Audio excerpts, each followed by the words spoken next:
So, sino kaya yung girl na kasama ni Jerome? Well, it looks like, finally, nakapag-move on na rin si Jerome kay Marilyn. So, mas gusto ko na kahit na kanino siyang babaeng mapunta, wag lang kay Marilyn. Mama naman, sana kayo kuminalan si Marilyn. Di ba na dapat ginawa kay Perlita yun? At pagkatapos pag gumaling na siya, babalik ulit sa Perlita na yon. Ang gusto ko, pusa siyang bumabalik sa atin. Hindi yung pinipilit pa siya. Huwag kang mag-alala. Malapit na yun nararamdaman ko. Hindi mo ba ever inisip na ibalik na yan si Marilyn sa mga Carbonell? Maraming beses na, Mars. Dahil naawa din akong nakikita siyang nahihirapan. Lalo na nung may sakit siya, handaan na talaga sana akong ibalik eh. Kaso wala akong magagawa. Nakikiusap yung bata. Ay, Gusto niya dito. Pilit, mapilit. Eh kung magkasakit ulit yan. Ano? Asan ang bayad niyo sa renta? Pasensya na ho kayo. Na-hospital ho kasi si Marilyn. Naku, wala akong pakialam kung na-hospital man siya. Wala akong pakialam. Ang kailangan ko yung bayad. Ayoko. Kailangan ko ng pera. Everything okay, Perlita? George?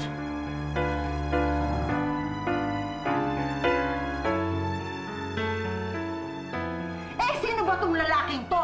Ha? Hoy, wag ka makialam dito!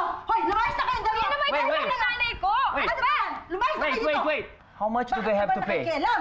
Ay, nako! 10,000 pesos ang utang nila sa akin! Here. Here's the money. Kulang pa to! Kailangan mo pang magdagdag ng 20,000 pesos!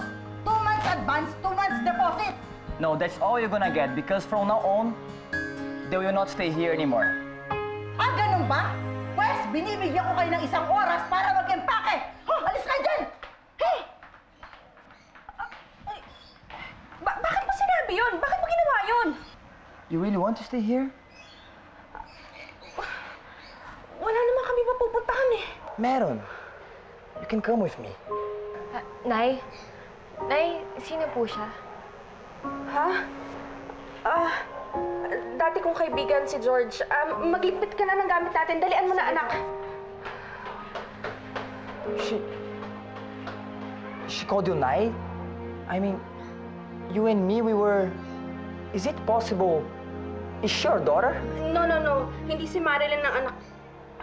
Wait, you said it's not Marilyn, but we do have a daughter. Allison? Bagay ba? Oh my gosh! I was thinking kasi na puntahan ko na finally yung modeling agency na sinasabi mo para rin makapag-ipon ako ng pera, di ba? Please, can you get that off? Yan dapat susuotin ko ngayon eh. Sorry, hindi ko alam eh. Lahat na lang ng gamit ko pinapakialaman mo. Yung brush ko, yung damit ko, mga sapatos ko. Don't you think you're getting too comfortable here? Wala kang ibang ginawa maghapon, magdamag, kundi mag-surf sa laptop ko. Pagka gusto mong umalis, magpapahatid ka pa sa kotse ko. Why don't you go out and do something with your life? Wow. I didn't think that I was such an inconvenience for you. I thought we were best friends. We were, until you took over my life. You're such a freeloader. Well, you know what? You could have your brush and your laptop and this stupid dress because it wasn't even that nice anyways. Because I'm leaving. Are you happy now? Very! Oo, may anak tayo, si Darlene. Is she here? Nagkaroon kasi ng konting problema. Umalis siya. But do you know where she is? How about Marilyn? Is she your daughter? Oo, anak ko. With another man? Hindi. Mahabang storya eh, magulo. Alam mo, mabuti pa umalis ka na lang kasi nagmamadali rin kami. Kailangan ko pa manghanap ng matutuluyan namin mag-ina. No. Why don't you stay with me? Teka, George, ano ba kasi talagang ginagawa mo dito? Ano bang pakay mo? Perlita, I know I've hurt you. I haven't been the best boyfriend to you. And I'm sorry. I'm very, very sorry. Alam ko naman yan eh. Niloko mo ko, inuto. Pero hindi mo naman kasalanan yon. Kasalanan ko rin dahil pinaniwala ko ang sarili ko na magugustuhan mo ko. Perlita, don't blame yourself. Ako may kasalanan sa lahat. Matagal na yun, nakalimutan ko na. Perlita, but I haven't forgotten you. I've missed you so much. After we met, I used the money that I got from you to go to the States to my father. And I also used part of it to invest in my own business, and I became quite successful. I felt sorry about leaving you. And I tried to contact you, but my letter came back. Siguro wala na ako sa mga Carbonell ng panahon na yun. A few years ago, I tried to contact you. It took me a while, but here I am. And now that I'm here, I will never let you go again. Ano ba talaga sinasabi mo, George? Perlita, I just want us to be together. You and me, and our daughter. Langit na mithi minsa'y kubli, may panahon. Nay? Nay, naimpay ko na po yung mga gamit natin. No, I take this. You can stay with me tonight. I can get your room in the hotel. Let's go? Let's go.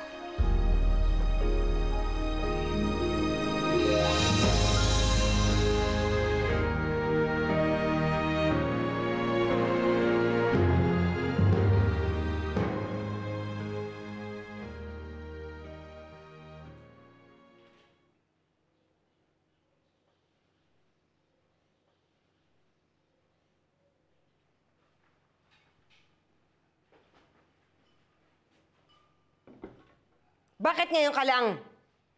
Ang hinihingi ko, ice cube, hindi ice tubig. Ibalik mo yan sa tagal mo na tunaw. Sorry po, madam.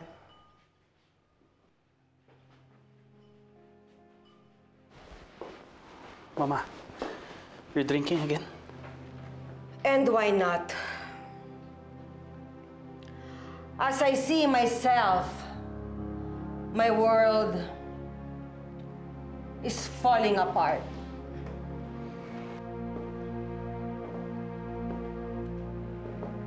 Kami ng papa mo ang nagtayo ng barong business na ito.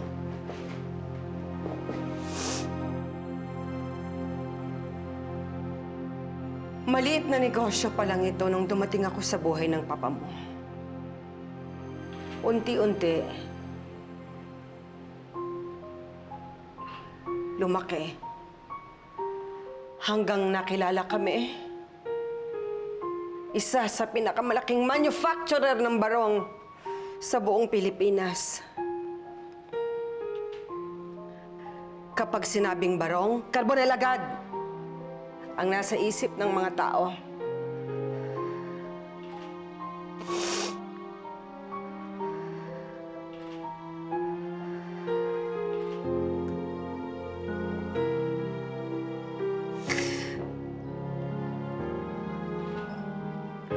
Pero ngayon,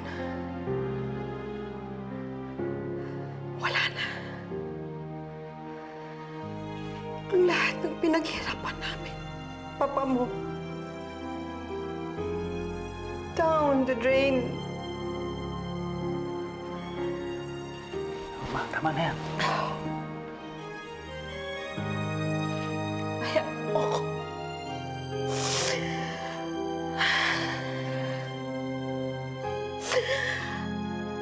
I want to drown myself in sorrow.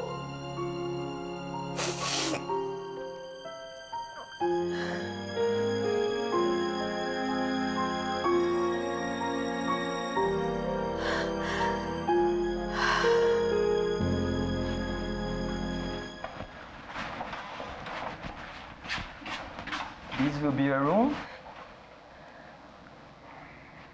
Are you sure you want to stay together? If you want, I can get your own room. Okay na. Okay na sa aming magkasama lang kami. Okay, so why don't you guys settle in first, and then later we can go out to dinner. Okay? Sige. Excuse me.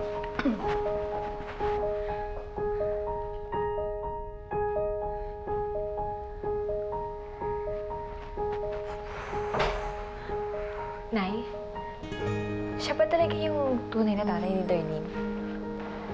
Oo, anak. Alam niyo, Nay, sa tingin ko, patay na patay pa rin siya hanggang ngayon sa inyo. Nako. Eto na naman tayo, ha? Hindi kaya. Hindi niyo ba nakita kung gaano kalikit yung titi niya sa inyo kanina? Paglabas. Anak, nagigilty lang yun dahil marami yung kasalanan sa akin. Siguro gustong bumawi. Pero Nay, sa tingin ko talaga, may feeling siya para sa inyo eh. Siguro noon, naging mahina lang siya, kaya umalis siya. Ewan ko. Pero Nay, nararamdaman ko talaga andito eh. Meron talaga eh. Totoo talaga yan eh. Kalokohan yan. Alam mo, anak, siguro, kung nang dalaga pa ako at sinabi mo yan, maniniwala ako. Pero ngayong madami na ako pinagdaanan sa buhay, hindi na, no? Diyos ko, anak, sa itsura ko bang to? Meron pa talagang magkakamali, magmamahal sa akin dahil nakikita lang nila yung magandang kalooban ko. Palagay ko, hindi totoo yan, anak. Alam mo kasi, anak, yung si George, dati ko yung kapenpal. Tapos, nung nagkita kami ng personal, ayun, bigla na lang nawala. Pero Nay, ngayon, bumalik siya, tapos hinanap na kayo. Sa tingin ko, totoo talaga yung nararamdaman niya sa inyo eh. Tsaka Nay, di ba, kayo na rin yung nagsabi sa akin noon na nung medyo pangit pa ako, na merong lalaking tunay na magmamahal sa akin kahit ano pang itsura ko. Kaya Nay, dapat maniwala din kayo doon na merong magmamahal sa inyo na lalaki kahit ganyan kayo. Anak, mabuti pang mag-ayos ka na, anak, di ba? Magdi-dinner tayo. O, sige na. Mag-ayos na. Eh, Nay, di ba date na yun? Dito na lang ako, di ako Ay, sama. nako, hindi pwede. Sumama ka, anak, ha? Sige na. Sige na. Yun na nga po. Nay? Si Darlene po kaya? Nasaan siya ngayon? Sigurado ako, gusto niya rin makita yung tunay niyang tatay.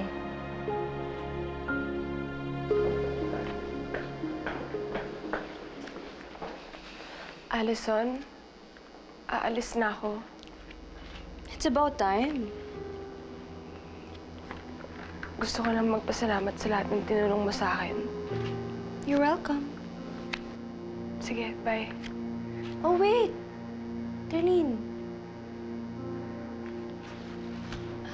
I think that's my blouse, but you can have it. Consider it as a goodbye gift. Bye. Thanks. So, sigurado nyo ba? You guys don't want anything more? Naku, busog na kami, George. Thank you. Nay, mauna na rin po ako sa taas. Matutulog po ako. Inantok na kasi ako eh. Ah, ganun ba? Ay, isasamahan na kita. Halika Ay, na. hindi po, Nay. Maiwan na po kayo dito. Samahan niyo na po si Tito George. Maraming salamat po ulit sa dinner. You're welcome. Good night po. Good night, Marilyn.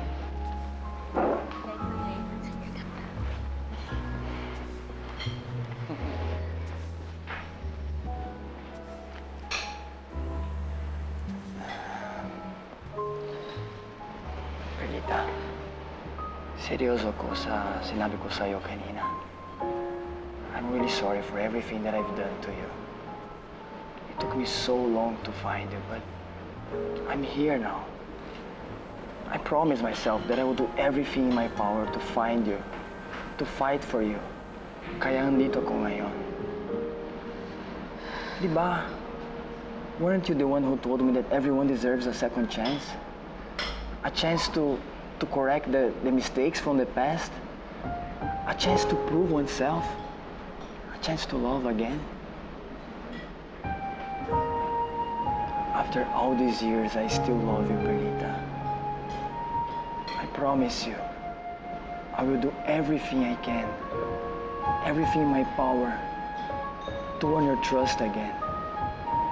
I don't care if it takes so long. I will wait for you, Perlita. Dahil mahal na mahal kita. Please give me another chance. Let me prove it to you that I still love you so much. So much.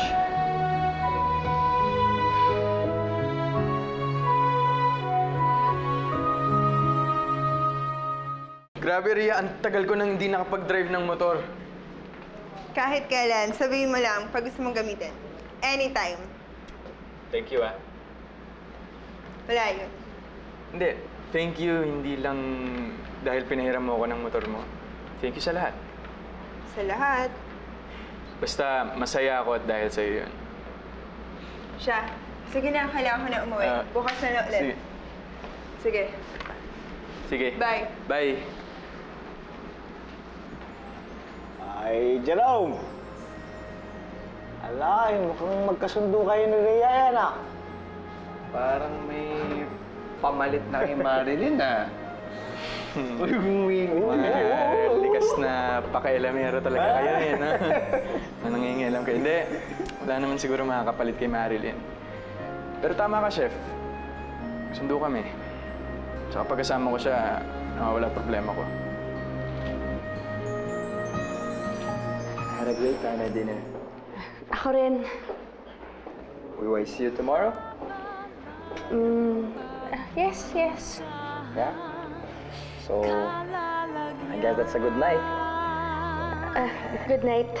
Langit na mithi minsa'y kubli. May panahong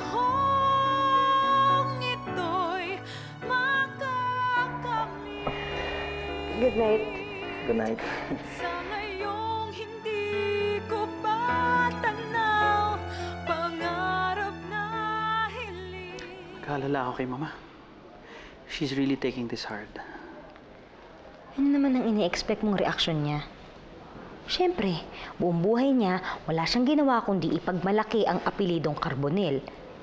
Natural masasaktan yun ngayon na bumabagsak na yung pangalan na Carbonell. Bakit parang natutuwa ka sa nangyayari sa kanya? Ano ka ba naman? Bakit naman ako matutuwa? Nakakalimutan mo ba, Ziggy, na Carbonell din ang apelido ko? Kaya lang kasi sa akin parang ang OA naman ng reaksyon ni Mama. Oo, sige, naiintindihan ko masarap maging mayaman. Hindi mo po problemahin yung susunod mong kakainin. Lahat ng gusto mo, mabibili mo. Pero alam mo, sa totoo lang, para sa akin, lahat ng kayamanan natin, ipagpapalit ko to. Makasama ko lang uli ang anak ko.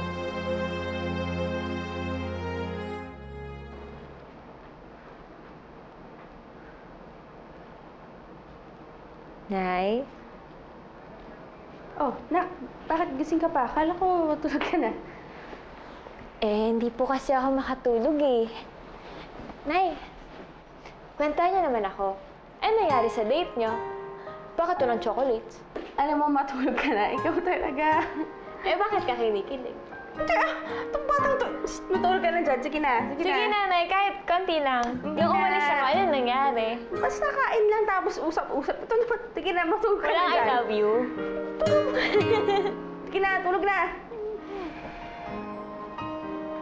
Uy, si Nanay kinikilig. Bata ka, matulog ka na. Nahihigulan ako. Mars! Grabe, Mars! Dito kayo nakatira? Oh, Mariosep! Grabe ang lambot! Dito ka dinala ng tatay ni Darlene? Teka muna, bakit daw?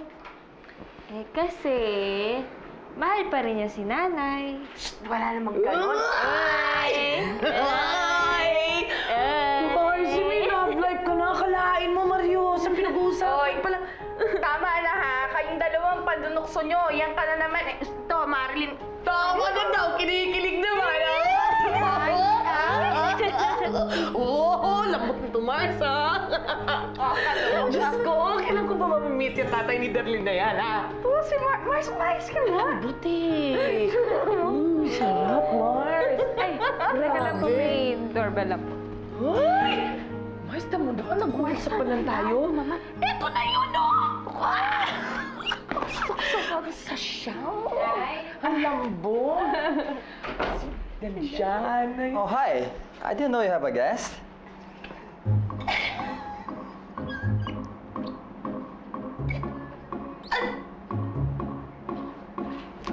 Uy, Mars! Mama Josie?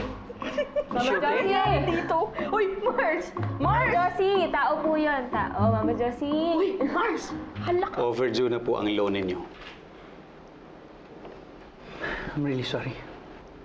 Nagkaroon kasi kami ng konting problema dito sa resort.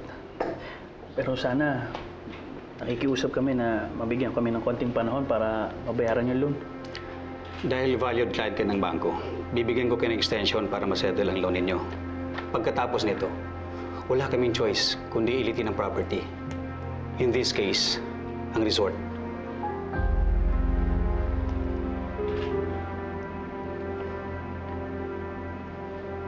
Well then, it's settled. Kung may kailangan pa po kayo, just give me a call. Ayusin ko ang lahat ng yan. Kaya ko yan. Excuse me.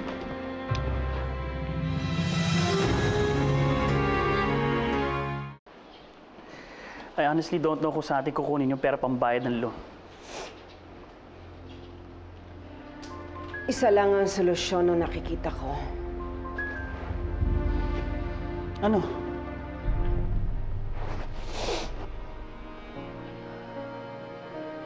Sell the resort.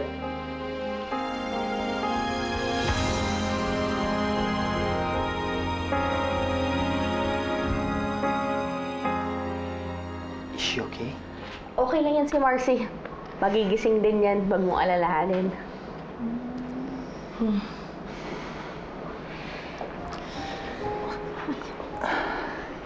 Actually, I came here to invite you to come with me. Bakit saan tayo pupunta? To my house. I have this little place in Manila. And I want you and Marilyn to live there with me. But don't worry because I've hired a private investigator to take care of our daughter. And he will be reporting to me regularly. Hindi ko alam kung anong sasabihin ko. Say yes, Perlita. I want us to be together. I want to take care of you. And make up for all those years when I left you.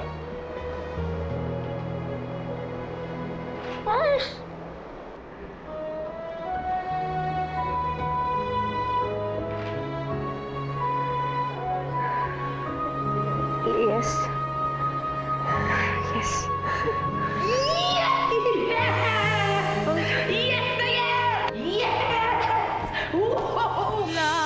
I have a reservation for Alison Fernandez. And I have a reservation for Darlene Mendoza. Darlene? Yep. I'm back to being a princess. Ito bang Rian na to, kaibigan lang talaga? O may something na dyan sa inyong dalawa para imbitahan mo siya dito at ipakilala mo sa akin? So para gawin mo to sa isang babae, may something yan. Hindi pa ako kontento. Gusto ko yung bagsak na bagsak talaga si Marilyn. Pero hindi pa mangyayari yan dahil isa pa rin siyang Carbonell. But not for long. My dad told me na nakatanggap siya ng offer from the Carbonells. Binibenta nila yung resort dahil lubog na daw sila sa utang. Nakumbinsi ko po si Nay Perlita na bilhin na yung resort. Kaso meron po siyang kondisyon. Mag-impake na daw po tayo ngayong gabi. Bukas na bukas din ang balis tayo sa resort. Miking kinabukasan